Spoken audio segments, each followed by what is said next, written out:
Trump rally first test in Democrats' search for payoff from lawmaker purge.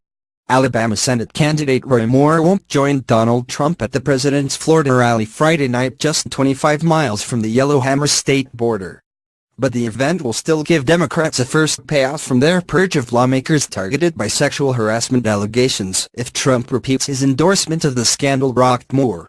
The sweeping away of Senator Al Franken and Representative John Conyers this week after claims of inappropriate behavior against them cleared the way for Democrats to argue that their party takes the #Me Too movement seriously, and to charge that the GOP offers a haven to alleged perpetrators. I, of all people, am aware that there is some irony in the fact that I am leaving while a man who has bragged on tape about his history of sexual assault sits in the Oval Office, and a man who has repeatedly preyed on young girls' campaigns for the Senate with the full support of his party, Franken said Thursday, referring to Trump and Moore.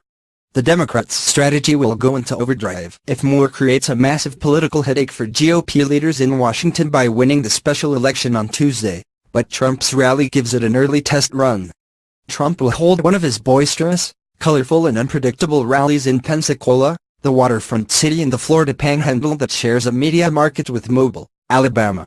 The combination of a rocking Friday night crowd, the end of a contentious political week, and the freedom Trump experiences outside Washington could cause the president to barnstorm into controversial political territory after a week in which his tweeting has been quite restrained by his own wild standards. Pensacola offers Trump a veneer of deniability that he is campaigning directly for the controversial Moore, but also allows him to reach out directly to his grassroots voters in Alabama, in a bid to swell turnout in Tuesday's election.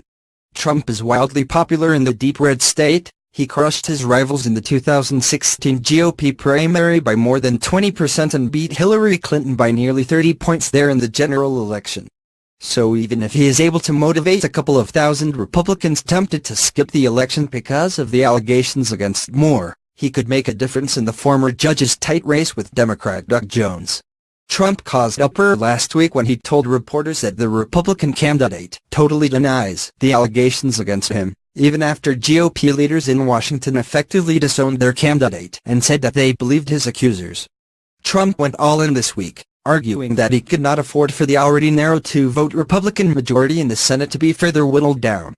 Democrats' refusal to give even one vote for massive tax cuts is why we need Republican Roy Moore to win in Alabama. We need his vote on stopping crime, illegal immigration, border wall, military, pro-life, VA, Judge's Second Amendment and more. No to Jones, a Pelosi/Schumer puppet.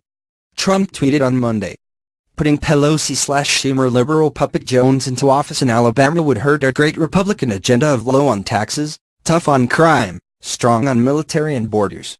Ampersand so much more."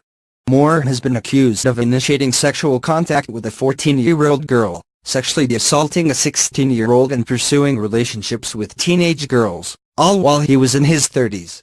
He has denied the claims. The White House has responded to criticism of Trump's effective endorsement of Moore by saying that the president remains concerned about the allegations. On Thursday, White House Press Secretary Sarah Sanders said, "We think that the allegations are troubling and that ultimately this is something that the people of Alabama should decide." Sanders shrugged off Franken's barb from his resignation speech, saying Trump's comments caught on an Access Hollywood tape released last year boasting about sexually assaulting women were old news. The president addressed the comments back during the campaign, Sanders said Thursday. "We feel strongly that the